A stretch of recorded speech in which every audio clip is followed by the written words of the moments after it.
It's tempting to think that malicious mail is something that only happens to other organisations, or that if it does happen to you, it's quickly and easily dealt with.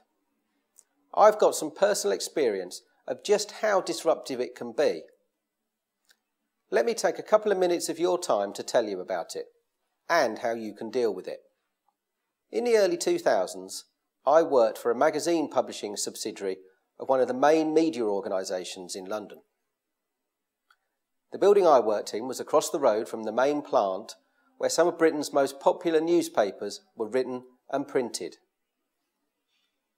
In response to a series of malicious mail attacks in the US, a temporary post room for the main plant was set up in the building that I worked in. That was the first example of unnecessary disruption. Someone had to load sacks of unopened mail into a van, drive them across to our building, unload them and get them opened. Then they'd take the opened mail back across the road where it would be sorted and delivered. The arrival of potentially important time-sensitive mail was being delayed. Of course, it was only a matter of time before some really serious disruption happened. One morning, an envelope was opened that contained some unidentified white powder. Because it couldn't be isolated, the whole building had to be evacuated. Not just the people opening the mail, but everyone. From the editorial and finance department on the top floor, down to the marketing and web teams on the first floor. And even the people in the shop that was on the ground floor. The fire service and police arrived to seal off the building. They even considered closing the road, and that's one of the main arteries in and out of the City of London.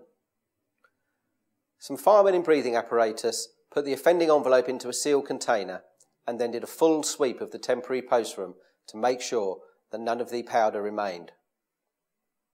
About 4 hours later, we were let back into the building. Some of us were a bit reluctant actually, because we didn't know what had been in that envelope. Either way, that was about 4 hours of total business shutdown.